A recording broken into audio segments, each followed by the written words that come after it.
everybody, this is Damon, and today I'm going to show you another new board game that I got fairly recently from eBay.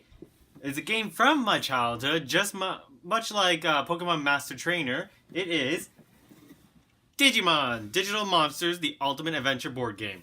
Now this one kind of got shadowed, I find, by the Pokemon Master Trainer, but nevertheless it is also a game that I'm quite fond of. And when I saw it on eBay for a pretty good price, I thought, you know what, I'm going for it. So, as you can see here from the back end, we'll get a look at the board obviously a little later, but it's a very simple sort of board. And you're gonna, when I open it up, you're gonna notice not a lot of pieces. It's like I said, Pokemon Master Trainer is massive compared to this. This is more like what you would have expected from a board game for kids. So, choose to be your favorite kid. Then, with a roll of dice, find yourself transformed from an ordinary kid at camp to one of the Digi-Destined. Suddenly, you are matching wits for survival in the digital world. You and your Digimon must battle the evil Kuwagamon, the Digimon infected with Black Gears and Devimon. Grow stronger with each battle won as you continue to amass the power of the 7 Crests with strategically playing your Digi-Destined cards in preparation for the ultimate battle. Then, when you're ready to take the chance, race to the center of the Digimon world for the final showdown. Pit your strength against one of the 4 Dark Masters in an attempt to free Kari from their evil grasp. Lose and you're digitally doomed. Win and you're the champion of the digital world. So, I got a similar premise to Pokemon Master Trainer, but I honestly argue this one's easier. Like, the Pokemon Master Trainer has been shown to be a hard challenge. Like, it's kind of almost mean for a kid's game. But this one's a little different. It's a lot based on luck, so there's not a lot of strategy really that needed. Now, let's start off with these. So, as you can see here, they got the standard cards so you can keep track of everything. Really nice. So, there's Sora, Joe, TK, Ty, Mimi, Izzy, and Matt. And yeah, guy kept them in pretty damn... Or girl, I'm not quite sure. Kept them in pretty damn good condition. There's a few things that obviously, like... It looks like the Izzy one took a bit of a beating. I don't know what that means, because it's like literally the only one that looks the roughest. Matt looks maybe second most. And I guess the Mimi one looks good. Ty, TK, Joe, and Sora look relatively okay. So I'm not sure if that means that was their favorite ones or least favorite ones. Now let's take a look at the actual board, because this is the heart of the whole thing. I'm just going to stand up for a minute and make sure I got the whole thing in the shot there. And I got most of it. So I'll go and try and move it around a bit. But as you can see, it's a very simple one. So you start off in this area. You move around and you gather some points, some items, and then you eventually are able to battle different strengths of Kuwagamon. And yeah, there is different strengths. I'll show that to you in a minute. And then you move on to the next place. Once you beat that, battle Black Gear. Then you move on to the next one, and then the next, and then you battle in the big arena in the middle. Hopefully trying to save Kari. So it's basically a race to the middle. Now, as you can see, the money is relatively cheap feeling. It's just a very thin sort of bit of money. But each one gives you some points. And I'm not going to go over exactly what they do, because I do plan to do a Dice Cast episode on this. So I don't want to go through exactly how it works. I want to keep that as a surprise. Granted, most of you probably by now know how. Now here's the other one, is the Digi cards. So I'll give you an example of some of these though. Log on to Digital Power. Get online and advance the nearest food symbol. Power through teamwork. Play on your left rolls a die. If roll is 1, 3, or 5, add it to your total points. So it's a standard kind of gather as many points as you can sort of game. So it's nothing too complicated. Some people have said it's a big game of chance and luck, but I mean, it's for kids. So yeah, you didn't really need them to be like, oh, I'm gonna strategize. Like, there's already enough games about that, so they wanted to have some fun.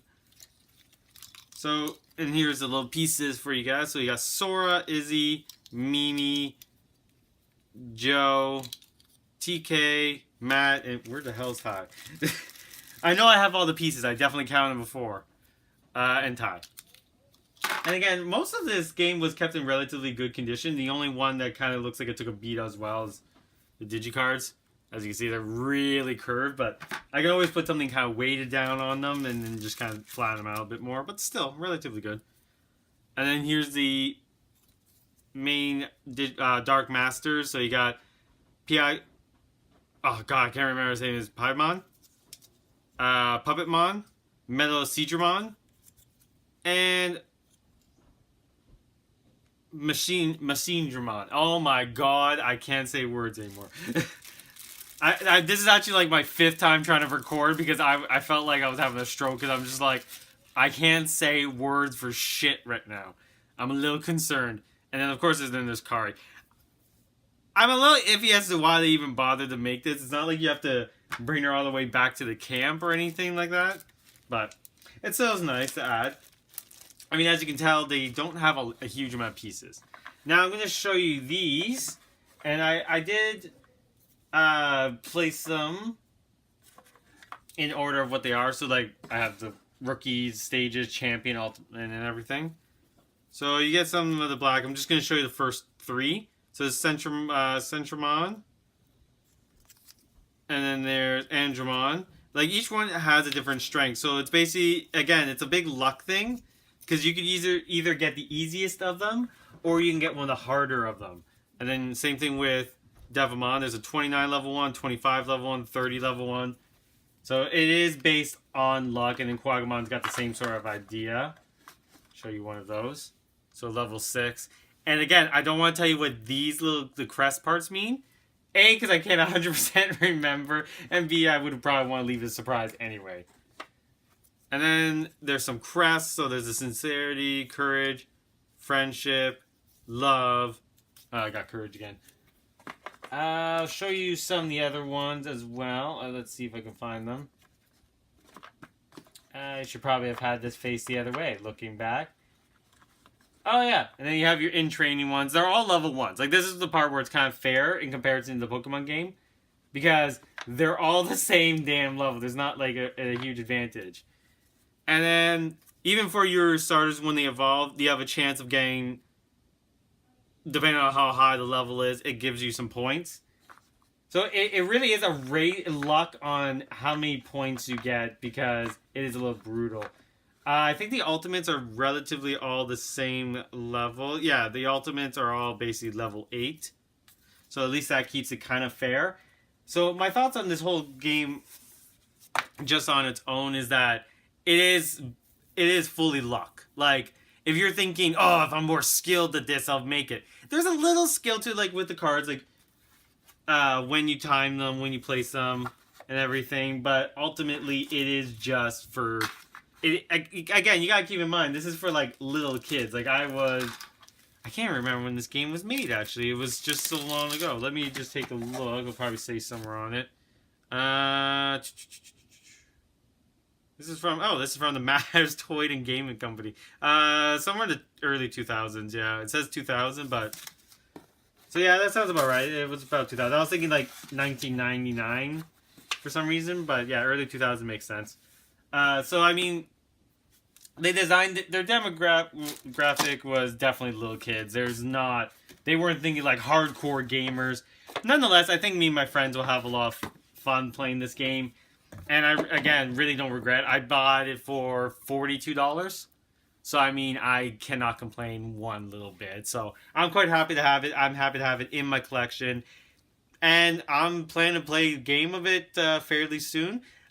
So stay tuned for that. We can have up to 2 to 6 players, so maybe we can have... Oh yeah, see, even I'm actually point this out too.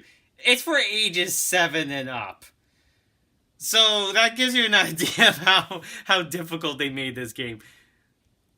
I think even the Pokemon game, it says 10 and up or something like that. Or even 13 and up. I'm not 100% sure. I'm going to have to go look at that, but... Yeah, they did not really make this game to think, oh, we want this game to last a long time. No, they said, we want these to be quick games for kids. But I'll still have fun playing it. Because I remember having a lot of fun playing as a kid. So stay tuned for that. Like I said, with all these videos, it's always just me to show off some what you can expect from future Dicecast episodes, give you guys a heads up, and let you vote on which games you want to see. if I haven't done a board game on it already or not. So as always, like, share, subscribe, and see you guys next time. Bye!